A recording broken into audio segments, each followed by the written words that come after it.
Hey Scorpio, this is Michael with your reading for January 2022. I want to wish you all a happy new year. I do hope that this one is off to a great start. I know the astrology has been a little turbulent right out the gate. Things have been a little bit rocky, and even in the end of December, I think things felt really kind of unstable.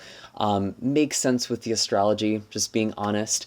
We do have Venus retrograde in the sign of Capricorn, and Mercury is going to be going retrograde in Aquarius towards the middle of the month and entering into Capricorn on the 25th. Those are kind of the main events for this month. We do also have a Venus and Sun cazimi. This is going to be happening in Capricorn, and it's really having you think a lot about love and connection and security. I really think that's going to be something that's just really on your mind because Capricorn represents your conscious mind. And Venus represents commitments, it represents love, it represents money, really all the ways that we kind of derive our sense of security and stability. And I do see for you, Scorpio, there is the moon in the past here that's kind of coming through, and it feels like there has been this hard period that you're actually moving away from with the Six of Swords.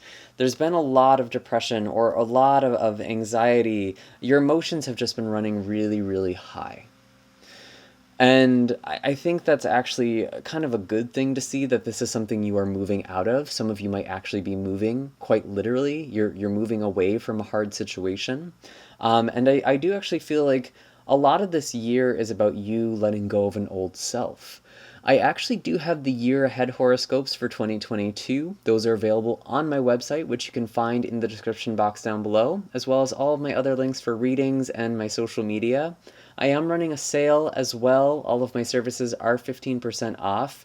And I will actually be creating short videos for all of these year ahead horoscopes, but it is available in written form now if you would like to look at that, kind of give you greater context for this year.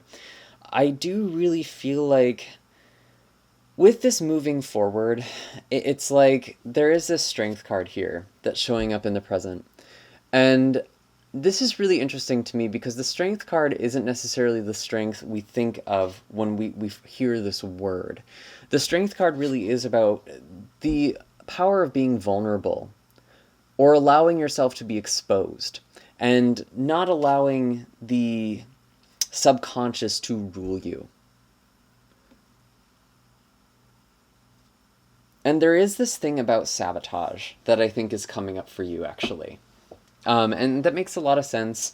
We have Venus retrograde. It just touched onto one of your ruling planets, Pluto, that happened last month, and it will happen again in March. And they are just kind of working together. They're working very closely together over the next few months anyways.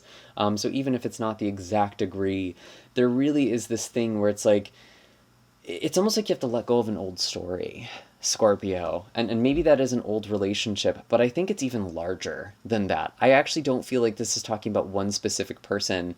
It's like this mythology of, oh, I'm never going to find a relationship, or, my life is never going to go the way that I want. I'm never going to find the job that I want. Whatever that story is, you're moving away from it. And with this strength card, you might actually be feeling emotions that aren't necessarily comfortable. It's almost like coming eye to eye with the things that make you feel vulnerable. And a challenge for you this month is the Death card, which is your card with the Nine of Wands. And it's exactly like I'm saying, it's like you are moving forward, but there's still stuff you need to let go of. And I actually do feel like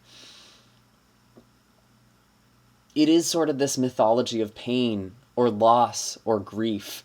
And I almost think you've created an identity out of it. That's something that I'm getting for a lot of you, actually. And I think you're putting on a very strong front. You put on a very capable front.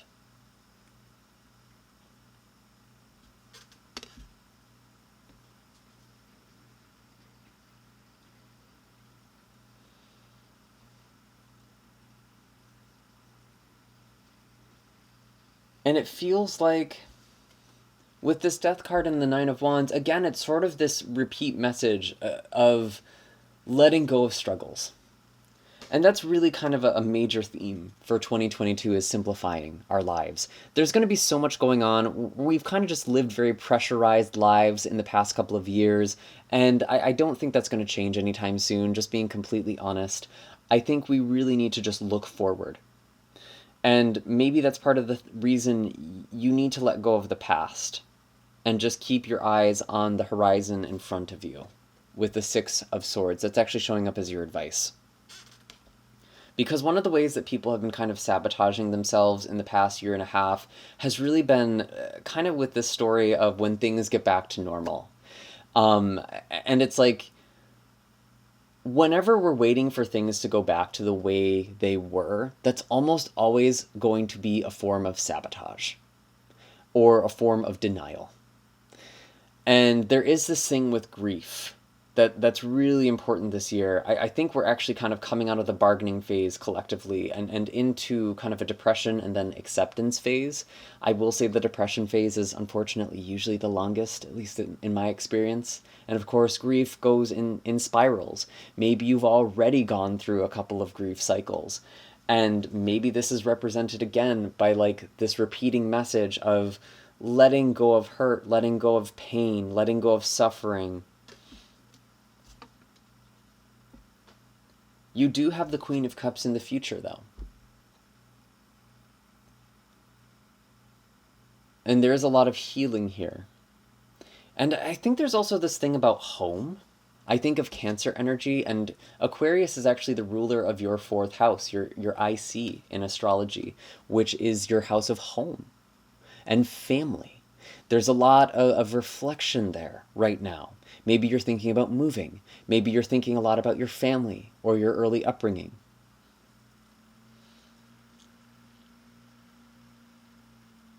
And maybe that's part of the thing you're letting go of. That's part of that story.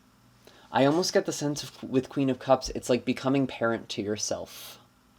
Specifically becoming mother to yourself, but I don't really want to focus too much on the gender here. It's more about nurturing yourself and your inner child, or the parts of you that have felt wounded. And maybe you've been trying to have other people do that work for you. Or you felt like you couldn't heal until someone showed you that level of love or nurture, and maybe you need to show that to yourself. But honestly, I think you do need to expose yourself. That's kind of the theme for you this year, Scorpio. And I actually think before you do that with lovers or partners, for those of you who are single, it feels like you're doing that with friends and potentially family members. Siblings actually make a lot of sense for me because we have a lot of energy in Capricorn, which is your sign of siblings, and your peers. And looking at the bottom of the deck, we do have the Seven of Swords. And when I saw this, it was like kind of the thing that actually made me feel like this is you sabotaging yourself. I don't think this is external energy, honestly. And incidentally, under this card, we have the Eight of Swords, which is kind of you keeping yourself in a prison. You don't see the way out. You have this blindfold. You feel tied up. You feel stuck.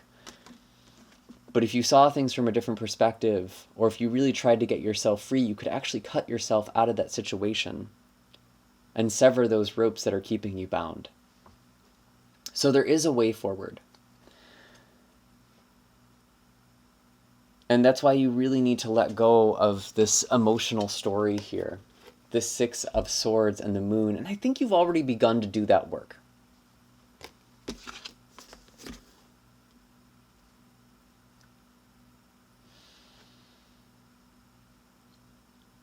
And I did pull some animal cards here for you as well, Scorpio. You have the tiger and you have the cheetah. And these are two very different energies, which is kind of interesting because they're very similar in some ways. They're both felines, they're both fire elemental cards, they're both very fiery energies.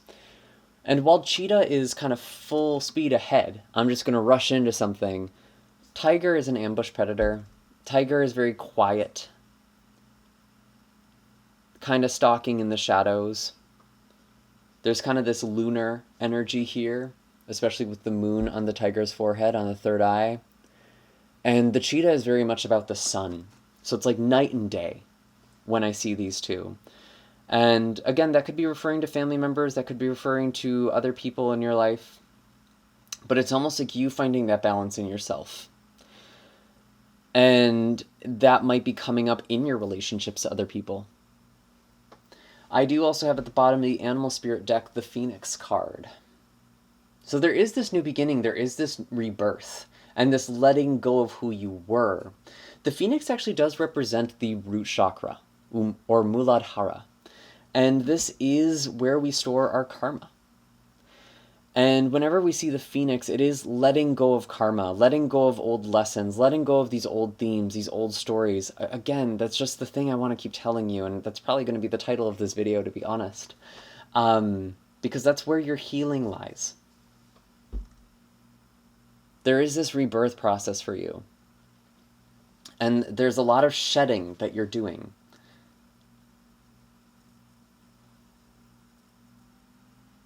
And this year really is going to be about you being more vulnerable. And I know Scorpios love to, talk about how much of a Scorpio they are. Honestly, it kind of feels like Scorpio is the sign that likes to brag about its sign the most. I know Scorpios also get a lot of flack. You're very polarizing in general, really. But I think it's like, there's almost that story about being a Scorpio. Like, oh, I'm really, really guarded. I'm really, really intense. And it's like, you're kind of moving past that. And that makes sense because we have the nodes that are shifting this month. The South Node is entering into your sign, and the South Node represents what we are letting go of. And you are quite literally letting go of an old way of being. And the way that you are approaching relationships with this Taurus energy, the North Node in Taurus, is how you interact and connect with others. And I feel like what's happening for you in January, it's kind of bringing up all these hurts, all of this pain, all of the ways that you keep yourself stuck. And I really encourage you to look at the year ahead horoscope to kind of get a better sense of what I'm talking about. But again, this month really is about moving forward. And maybe there are some waves that you're still encountering. Mercury is retrograde. Venus is retrograde. Both of these planets will be going retrograde by February, however. And once Mercury goes retrograde, we won't have any retrograde planets until April. So things will be moving full speed ahead. It's not always going to be so slow and rocky. And in fact, we might actually welcome when things slow down again in the summer months, or halfway through the year, winter, for those of you in the southern hemisphere.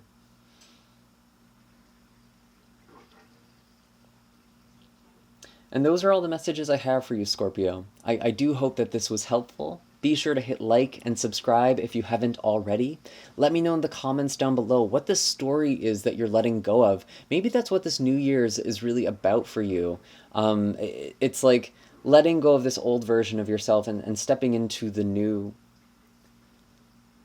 And this New Year the New Year is especially powerful this year because it is falling right on top of this Capricorn new moon, which is really supercharging any intentions that we set.